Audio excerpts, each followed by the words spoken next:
सत्संगत जी, प्यार से कहना धन निरंकार जी। उत्तर प्रदेश के समागम में जहाँ सारी ही जगह से और देश के अन्य कोनों से विदेश से भी महापुरुष पहुँचे हैं, और पिछले 3 दिनों जहाँ ये यूथ सिंपोजियम और उससे पहले ये खेल कूद का माध्यम भी कि कैसे ये युवाओं में एक सच्चाई की लगन बनी रहे, यूथ गाइडेड बाय ट्रूथ, कि जिन युवाओं के जीवन में ये रोशनी है तो फिर वो अपने जीवन को सही मार्ग पर डालते हैं। और साथ ही ये बुज़ुर्गों के होश की भी बात की गई कि कैसे ये तालमेल की बात है। ये एक जीवन के किसी भी आयु में, चाहे बाल अवस्था में हो, युवा अवस्था या बुजुर्गी में, ये एक भक्ति में जीवन जिया जा सकता है। जिस भी उम्र में है वहीं पे एक भक्ति की शुरुआत इस परमात्मा को जानने के बाद की जा सकती है।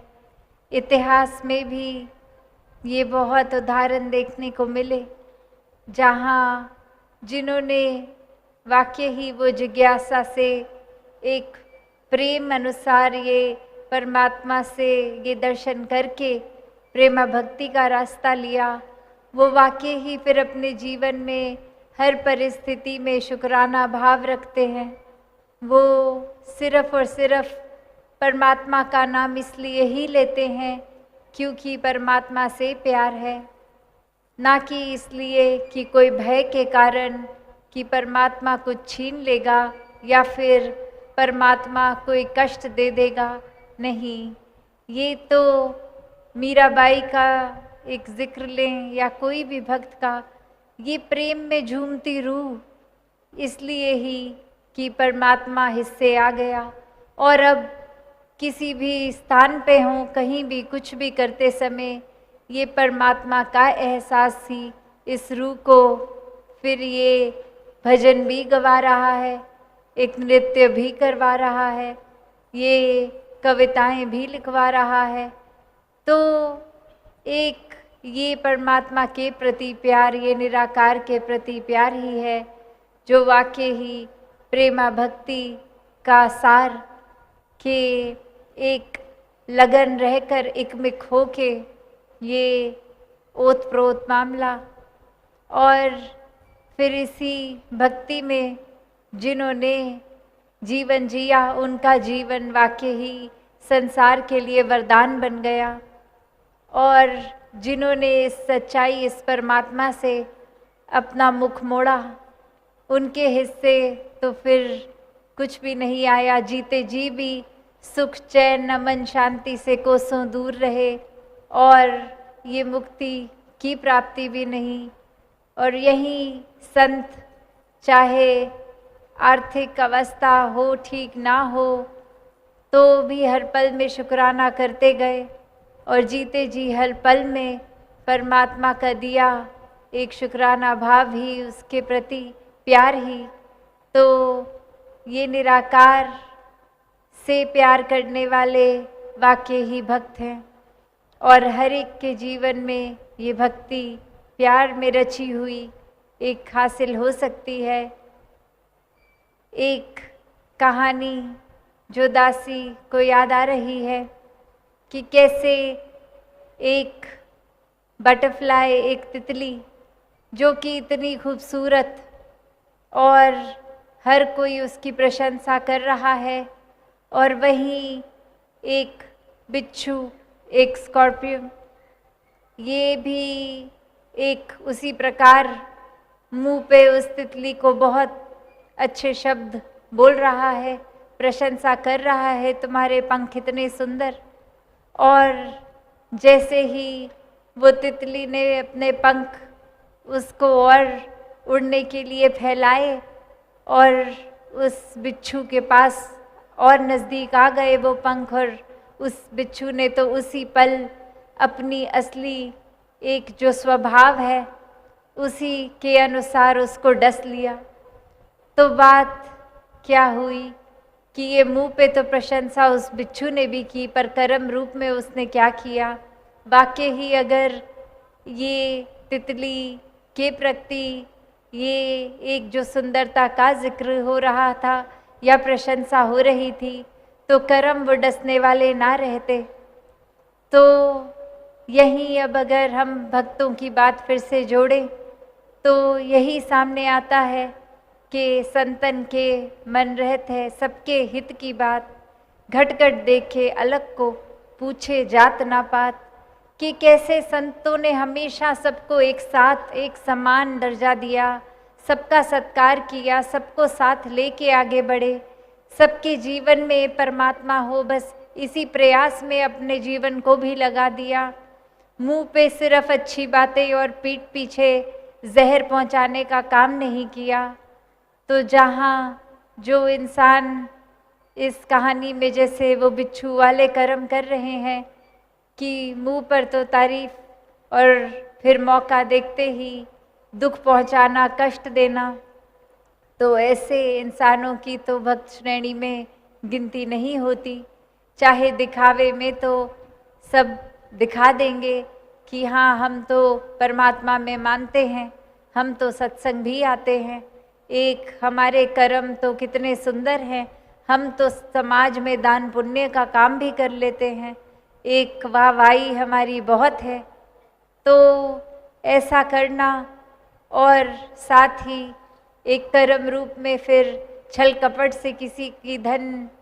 को छीनना, किसी के शरीर को कष्ट पहुंचाना, किसी की मानसिक स्थिति खराब करनी, तो ऐसे फिर वो चाहे कितना भी एक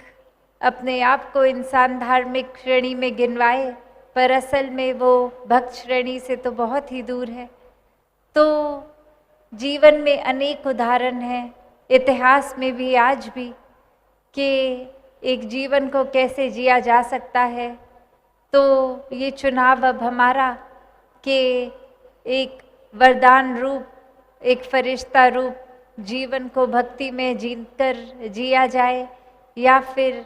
एक शैतान रूप का भी जीवन। यही इंसान के शरीर से ऐसे भी उदाहरण देखे गए हैं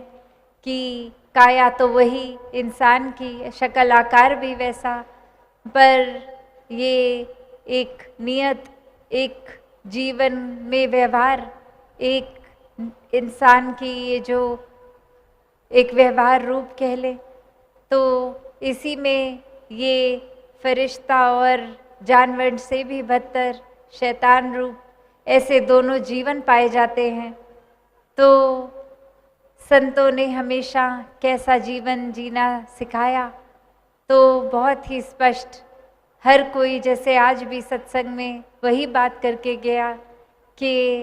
एक संत के मन में तो हमेशा पीड़ा रहती है कि हर किसी का उपकार होता जाए। ये आत्माएं चाहे इतने समय से शरीर बदल रहे हैं, योनियां बदल रहे हैं, अब मानव शरीर में आए हैं तो पूरा लाभ हो, जीते जी भी एक मानवीय गुणों से युक्त प्यार का सहारा लेते हुए एक सहनशील, विनम्र, करुणा, दया इत्यादि सारी अच्छाइयों को साथ लेकर चले और इस परमात्मा को जानते हुए वाकई ही इंसानियत रग रग में आ जाती है, श्वास श्वास में आ जाती है, और फिर जीते जी ही ये मुक्ति और मौत होने पे भी ये मुक्ति। तो फिर हर पल में ये बंधन से मुक्त की बात है, भ्रमों भुलेकों से दूर